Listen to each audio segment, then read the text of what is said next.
Muito bem, a gente vai falar agora sobre Renato Freitas, o ex-vereador de Curitiba, Renato Freitas, do PT, que se lançou candidato a deputado estadual este ano, está impedido de concorrer nas eleições. É carta fora do baralho, fim de jogo para o petista. A decisão foi tomada por unanimidade pelos desembargadores do TRE do Paraná, que negaram o registro da candidatura de Renato Freitas a deputado estadual. Então, a Justiça Eleitoral, ouvintes, concordou com o relatório da desembargadora Flávia da Costa Viana, que já tinha, inclusive, proibido, a veiculação da campanha política de Renato Freitas no horário eleitoral. Porém, já falei aqui no jornal, hoje de manhã estava passando a campanha dele no horário político. Agora, então, além de ser removido da disputa eleitoral, o Renato Freitas perdeu também os direitos políticos até 2024, que é o fim desta legislatura, e ainda por mais 8 anos. O Renato Freitas foi cassado pela segunda vez, é o bicassado, em agosto, por quebra de decoro parlamentar. A maioria dos vereadores de Curitiba entendeu sim que ele teria invadido uma igreja no centro histórico da capital depois de uma manifestação contra o racismo em fevereiro e que por isso teria, digamos assim, ferido a liturgia do cargo de vereador. Teria quebrado o decoro parlamentar. A defesa de Renato Freitas diz que não houve invasão, que o vereador está sendo perseguido, que é uma vítima de racismo estrutural. Inclusive, a gente vai ouvir um trechinho agora do áudio que foi enviado pelo advogado Guilherme Gonçalves, que representa o Renato Freitas. Sobre a decisão que negou registro de candidatura ao Renato Freitas, em primeiro lugar, ela de fato, o Tribunal Regional Eleitoral, Justiça Eleitoral tem limites nesse tipo de situação. E de fato não havia muito, na medida em que continua eficaz, infelizmente, esse absurdo decreto de cassação do vereador Renato Freitas. O efeito reflexo disso é a inelegibilidade até o final desse mandato e mais 8 anos depois, o que demonstra a desproporcionalidade e o absurdo que foi essa cassação, pelo fato dele simplesmente ter pedido por vidas negras, sem invadir uma igreja, sem liderar movimento, sem agredir ninguém. Inclusive o próprio padre que rezava a missa, que não foi interrompida, isso está claro, e que inclusive pediu que ele não fosse cassado. Mas a defesa vai recorrer ao Tribunal Superior Eleitoral, a um dispositivo na legislação eleitoral, parágrafo 10º do artigo 11 da Lei Eleitoral, da Lei 9.504, que permite que até o julgamento do registro, se ocorrer uma causa superveniente que afaste a condição de inelegibilidade.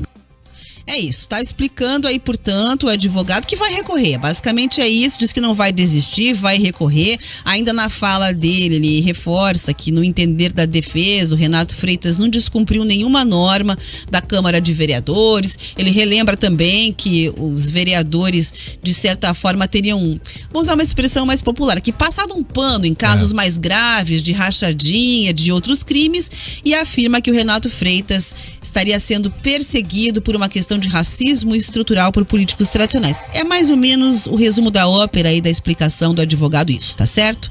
Bom, vale dizer o seguinte, o Renato Freitas já tá fora da Câmara, e todo mundo sabe que quem assumiu no lugar dele foi a Ana Júlia Ribeiro, também do PT, que já tomou posse, inclusive que também é candidata. E aí, Riva, agora é real essa história do Renato Freitas? Está limado? Tem chances de reverter, como diz o advogado? Rafa, vamos lá. A quebra de decoro parlamentar, ela é prevista na lei? Não interessa para a justiça se o Zé, o Pedro ou o Antônio cometeram outros crimes e não foram cassados pela Câmara. A discussão dos outros não está em voga nesse momento. Não é o que vai valer e o que vai prevalecer para livrar o Renato Freitas.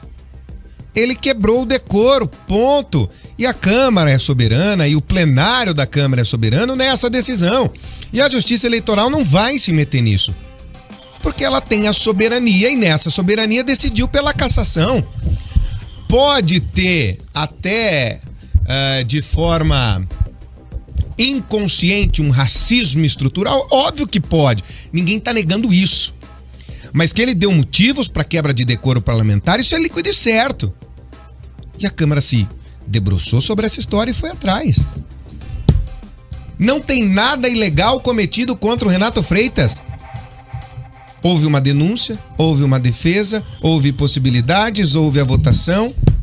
Os prazos regimentais são considerados certos. A própria justiça já diz que não vai se meter no mérito. E a defesa insiste em falar do mérito. E o mérito, nesse momento, é o único lugar que a defesa não pode discutir. O Renato Freitas começou como um meteoro da política. Parecia ser alguém que tinha propostas diferentes, alguém que queria movimentar mesmo a Câmara de Vereadores de Curitiba, que é uma pasmaceira desgraçada. Parece que vão ali para virar políticos profissionais. E essa crítica os vereadores têm que aguentar e suportar. Uma legislatura esse ano que tá ruim. Essa atual legislatura é ruim. Você tira um ou outro, mas é ruim na média. Pior do que outras. Tem alguém que se destaca positivamente? Talvez não pelo excesso de qualidade, mas pelo excesso de ruindade dos adversários ou dos outros que compõem. Mas tem gente se destacando. E o Renato Freitas prometia ser essa pessoa. E se perdeu a si mesmo. Foi isso que aconteceu. Foi uma sequência de coisas. Pegou mal quando foi preso pichando. Pegou mal quando voltou pra lá. Ficou péssimo quando online arrumava o cabelo ao invés de prestar atenção na votação. Inclusive com o secador de cabelo vazando no áudio de todos. Mostrou desdém. E aí teve o episódio de ocupação, invasão, entrada, cada um dá um nome diferente, cada um analisou de uma forma diferente. E não. Nas palavras da própria cúria da diocese, ninguém disse que não houve invasão. O que disse é que isso passa pela diocese, que tá tudo bem, que passou, que foi e que tudo mais, que tinha gente ali que não atrapalhou uma missa, foi a palavra usada. Ô, Riva, qual deve ser o futuro do Renato Freitas? Ficar 10 anos sem ser eleito. E acabou, vai e fazer... ponto, Rafa. Esse é o X da questão. A defesa tá se debruçando numa tese de defesa que já foi dita a ela que não vai valer. Se ela quiser, ela pega a técnica do negócio, a parte burocrática. Porque o mérito, a justiça já disse que não vai se meter. E a justiça comum já disse isso pra defesa. E ela vai insistir na mesma tese do TSE. Os outros casos não tem nada a ver com o caso dele. Ah, é mais grave, não interessa. Tem a previsão legal? Tem. A quebra de decoro. Preencheu os requisitos para quebra de decoro? Conduta, ética, moral? Preencheu. Então acabou. Que busquem outras justificativas, porque essa não vai colar.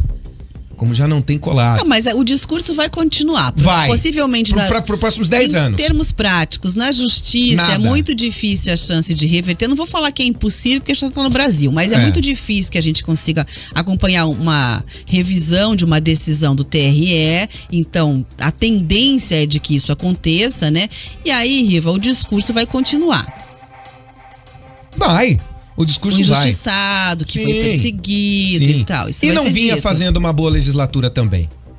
Está dentre aqueles que não vinham fazendo boa legislatura. Tava virando palco, tava virando palanque. Ao invés de ir atrás de fiscalizar. Agora que deixou de ser, esses dias até me marcou numa publicação. Tá vendo aqui, Rivaroli? Fale disso, carro oficial da prefeitura com um adesivo de fulano de tal, que tá errado também.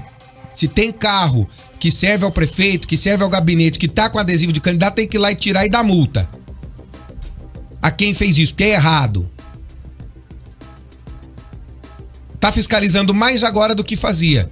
Se deslumbrou com o cargo. Se deslumbrou. Podia ser a esperança de uma oposição consciente, porque é um advogado, é um mestre em direito. Mas se perdeu. E ao se perder, enfiou os pés pelas mãos, cometeu erros, quebrou decoro e foi cassado. E ponto. E ponto. Isso não se discute mais. Segue o barco. 10 horas e 44 minutos. Antes